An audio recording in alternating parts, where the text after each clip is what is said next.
Bem, vamos começar o programa de hoje conversando com Odair Mindelo, artista plástico genuinamente paraense e já de grande sucesso nacional e até internacional. Odair, é um prazer tê-lo aqui. Muito obrigado por ter vindo. Você agora acaba de inaugurar o seu próprio estúdio, Exato. A sua própria galeria. Isso é um sonho de todo artista plástico, né, Odair? É não só um sonho, Mauro, boa noite a todos, como também eu diria que é uma tendência mundial. Hoje os artistas estão montando suas galerias. Está acabando aquela visão de que o artista era um boêmio, né? O artista hoje, se não tiver visão empreendedora, ele vai ficar para trás, a sua obra fica para trás e o público não vai se remeter à sua Então obra. ele passa a ser mais vendedor do que artista propriamente dito, Eu não porque diria a somente arte isso. hoje está aliada à sustentabilidade financeira. Também, eu acho que a gente não pode ver arte como... O artista não pode se ver arte como um hobby. É uma profissão que você lida principalmente com a saúde mental das pessoas. Quando você lida com isso, você deixa de ser somente um decorador, vamos dizer assim, que muitas pessoas ainda têm esse conceito da obra de arte. Ela vai muito mais além do que isso, né? Quando você consome arte, você consome bem-estar, principalmente mental, né? E quando você consome bem-estar mental, você tem um consumo Agora, físico Mindelo, também. esse processo comercial não pode afetar o teu processo criativo ou ele realmente afeta?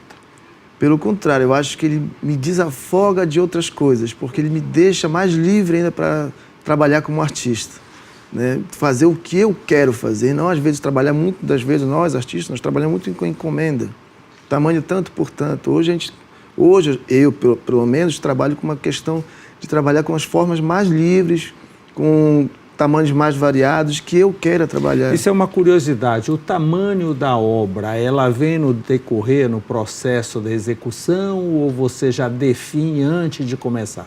Geralmente no esboço, quando eu defino no esboço o tamanho, ele já vai...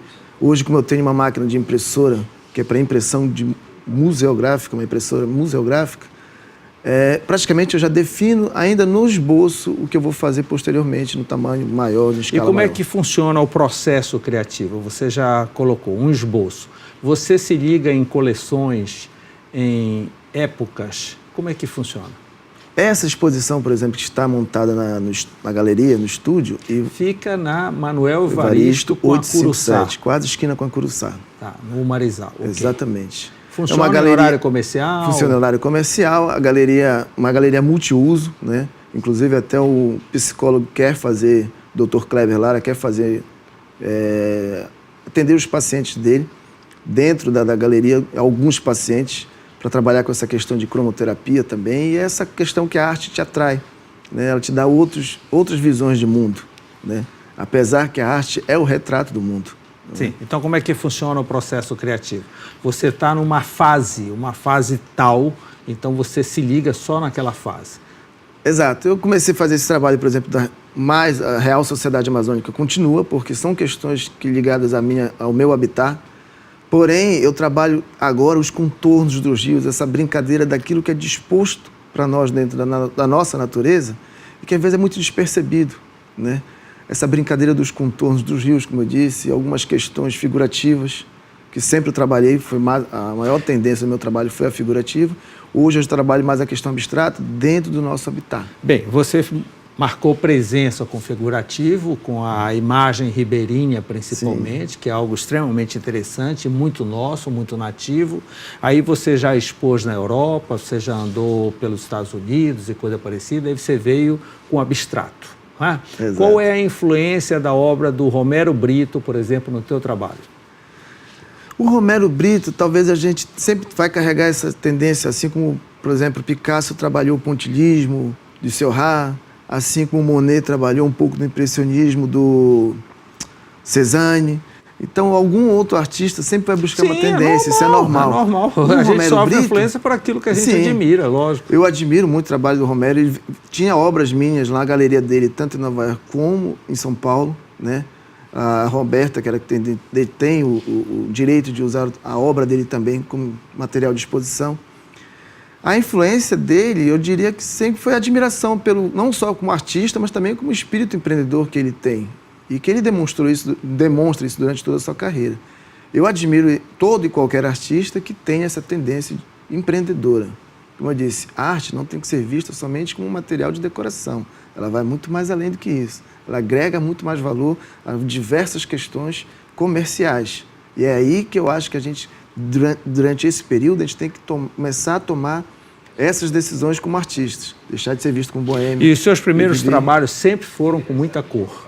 Sempre foram com muita cor. A primeira exposição eu fiz aos 15 anos de idade e já demonstrava toda essa tendência. Inclusive o Emmanuel Matos, que foi o que fez uma palestra falou um pouco do meu trabalho lá durante a exposição, ele até falou isso. Quando eu conheci esse garoto há 15 anos atrás, mais ou menos, ele tinha por volta dos 15 anos, ele com 15 anos fazendo exposição entre os acadêmicos. Eu vou pedir que a produção coloque no ar as suas obras para que você explique mais ou menos como é que funciona a fase, como é que funciona o processo e como está funcionando lá a galeria, né? Então, aí você já está... Alguma série dos esboços ali, por exemplo. Sim. São esboços, como eu disse, antes de eu fazer aí já é na galeria, já é no seu estúdio, exatamente. Né? É uma galeria conceito garagem, despojada, né? Não dá para ver pelas fotos. E aberta a outros artistas, ao intercâmbio com a galeria Safira Ventura. Aí é a atual exposição. Série. Tá. A galeria ela também vai ter intercâmbio, outra série dos esboços, vai ter intercâmbio com a galeria de Nova York e com outros artistas, sem sombra de dúvidas também, que queiram expor seu trabalho, fotógrafos, né? Esse é um jardim que faz parte dentro da galeria. Também vai haver eventos de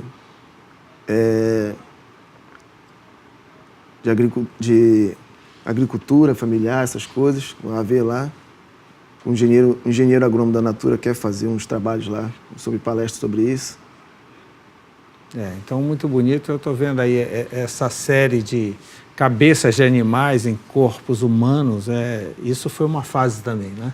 Isso foi que me levou para fora do país, no caso, né? Eu comecei a trabalhar essa questão da antropomorfia. Chamar a atenção da questão da vaidade humana, justamente com esse trabalho de colocar cabeças dos animais da Amazônia em posições de manequim, que é uma posição universal.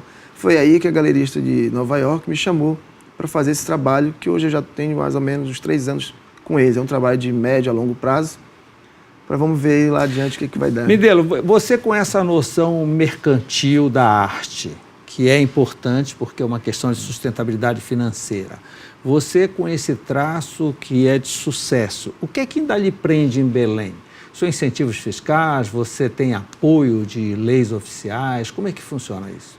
Olha, Mauro, durante muito tempo, e durante esse período, muito mais agora talvez, quando eu levei meu trabalho para fora do país, e algumas outras regiões do país, eu sempre sou visto e falado como artista da Amazônia.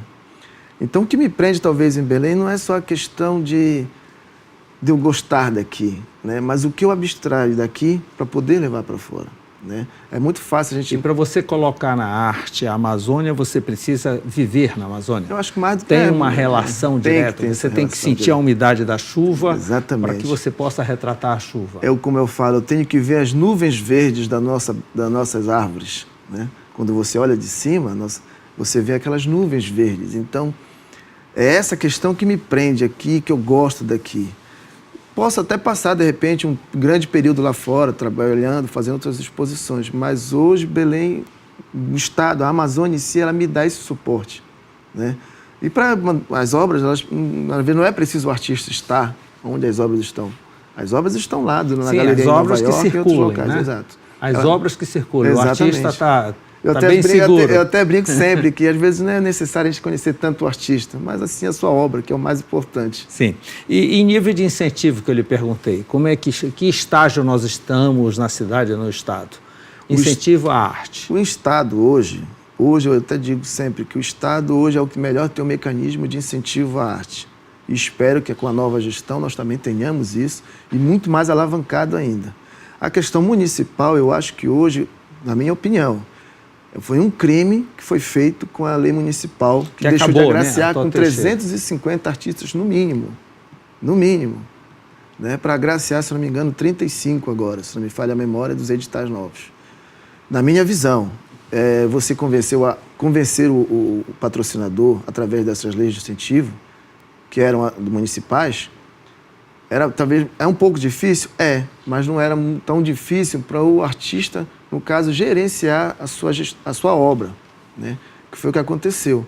Eu até falei logo no início para você que, Mauro, infelizmente, mais ou menos desse leque dos que me patrocinam, mais de 80% vai sair por conta dessa lei municipal que deixou de ser, os artistas deixaram de ser agraciados. Eu estou falando de mim e mais 350 artistas. Isso ainda é importante, inclusive Muito. no seu trabalho já de sucesso. Eu imagino que aquele que esteja iniciando é 100%. Exatamente. Né? Sem um tipo de incentivo Imagina desse, só. ele não consegue nem começar. Exatamente. Imagina só o artista, um exemplo, lá de Coraci, que quer mostrar suas obras, né, e que é de grande relevância cultural, o ceramista Marajoara, que ele queira fazer uma exposição e precisa desse suporte. E hoje ele não tem mais. Eu estou falando como... Hoje eu não vou dizer assim, eu sou um artista consagrado, mas hoje eu consigo me manter através da venda da minha obra. E esses artistas que ainda estão buscando o seu espaço. Você consegue se manter só com a sua obra? Mauro, eu não vivo de arte, eu vivo só para ela. Então, ninguém me vem e ninguém me conhece em Belém se não for pintando. Né? Não daí, só ilustrações. Como é que tudo começou? Você fez algum tipo de curso? Você teve alguém como mentor? Como é que funcionou? Fui autodidata, praticamente. Como eu disse, a primeira exposição individual eu fiz aos 15 anos no projeto Boca da Noite. Né? Eu era o único que não era acadêmico dessa época, né? E estava fazendo exposição onde só haviam acadêmicos. E daí em diante eu comecei a trabalhar, e depois ganhei o Prêmio Banco do Brasil, que foi quando solidifiquei o meu trabalho, o Circuito Cultural Banco do Brasil. E daí praticamente eu comecei a trabalhar somente pintando, de lá para cá. Foi daí que começou, vamos dizer, essa história do meu trabalho, né? Hoje a sua demanda é mais por encomenda ou você prepara realmente uma linha de produtos e coloca em exposição? Existem as duas linhas, mas ainda assim a encomenda hoje é o grande suporte. Às vezes não chega a dizer uma encomenda. O que acontece é eu preciso de uma obra tamanho tanto por tanto tua. Isso o arquiteto que encomenda? Não só os arquitetos, até porque acho que da minha demanda hoje eu devo ter mais ou menos uns 5% apenas de arquiteto. A outra é a relação direta. Quando há um tipo de encomenda como essa, você estuda o perfil da pessoa que vai comprar, as cores que ela gosta, o que mais influencia? Às vezes ela pode demorar de 15 dias a 3 meses, por exemplo, para eu desenvolver a obra, né? Poder entrar, abstrair o mundo dessa pessoa, porque você vai consumir algo que é de todo dia. Quando voltará uma linha de Amazônia nativa? Que eu acho que é o grande diferencial, porque abstrato o mundo todo faz. Também, mas né? a Amazônia nativa é meio difícil, porque passa por aquilo que você falou. Se não estiver aqui para sentir a umidade, fica difícil. Exatamente. Creio que ainda esse primeiro semestre de 2019 a gente já vai estar entrando com uma outra linha de exposição. Obras que até então pouca gente não imagina que eu faço. Você se embrenha, você circula, você se mete na floresta para sentir, para visualizar um quadro? Sim, eu faço parte de um grupo de motociclistas que andam de Harley Davidson e todo final de semana a gente se embrenha nessas matas, nos caminhos por aí. Você fotografa aquela imagem e passa para o pincel, é isso? Exatamente, fotografo, algumas vezes eu levo algum kit de aquarelas, começo a esboçar rápido. Inclusive, talvez eu devo trazer agora nessa próxima exposição do segundo semestre, no primeiro semestre, perdão, de 2019, para uma linha de aquarelas.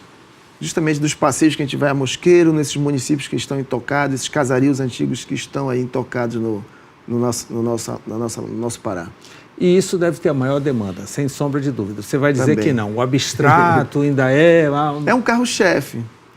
Que, às vezes o abstrato ele é uma ideia, é uma linha de obra que às vezes as pessoas, o que ele quer dizer, né? Mas não é o que ele quer dizer, é o que eu estou falando através da obra do artista. É o impacto do encontro das cores. Exatamente. E tudo mais. Agora, o nativo amazônico, ele principalmente para quem não é... Aqui a pessoa se apaixona logo, mas aquele que não é daqui, ele fica impressionado. Fica, da maneira como se vive até hoje. Em pleno século XXI, por exemplo, nós ainda estamos vivendo de uma forma que desde da colonização ainda se vive às margens dos rios, né? O nativo continua da mesma forma, a mesma maneira de se alimentar, a mesma maneira de se vestir, de se conduzir. Então aí você deu uma dica, dica, você vê aquela imagem, você fotografa aquela imagem e reproduz. Geralmente, então você tem a fotografia acompanhando o seu trabalho. Também, a fotografia é um carro-chefe hoje. Antigamente eu parava e desenhava, né? Porque às vezes as pessoas enchem e ficam olhando o que eu estou fazendo, então... Eu parei de ficar um pouco, porque aquilo me incomodava, até porque até hoje Hoje eu pinto talvez em horários estratégicos que não tem alguém do meu lado. Eu tenho que desenvolver algo que é somente eu e o papel e uma caneta, né? Então, aquele momento de ter bastante gente me olhando, pintando ou desenhando, hoje eu já não consigo fazer porque tira a atenção do artista. Odair Mindelo, eu sou suspeito em falar, você sabe que eu gosto muito da sua arte, de muito tempo, acompanho, eu só tenho que dar os parabéns e agora com o novo estúdio a coisa fica muito mais interessante. Você falou que é um estúdio que está aberto a outros artistas, Sim. Né? Não é obra exclusiva do Mindelo. Não, então, tanto é que é um estúdio, não é uma galeria, é um estúdio Odair Mindelo que as pessoas possam fazer. A atual exposição vai até quando? Acaba essa semana ainda, né? Acaba no dia 5 de depois dezembro. Da manhã. Acaba dia 5 de dezembro e ela vai, e logo, como eu disse, espero logo agora no primeiro semestre de 2019, já temos outras obras lá dentro. Tem outras obras também que podem ser impressas por fotógrafos que podem fazer suas exposições lá, outros artistas. O espaço é aberto para que outros artistas possam fazer. Que bom. Sucesso para o seu novo espaço e continue firme, que esse trabalho tem dado certo, a gente não pode mexer. Tomara que ela continue do jeito que está e que a gente possa alavancar mais ainda a arte no estado do Pará. Obrigado pela entrevista, Mindelo. Eu que agradeço. Logo depois do intervalo, o presidente do Grêmio Literário e Recreativo Português, Alírio Gonçalves, estará aqui. Eu volto já.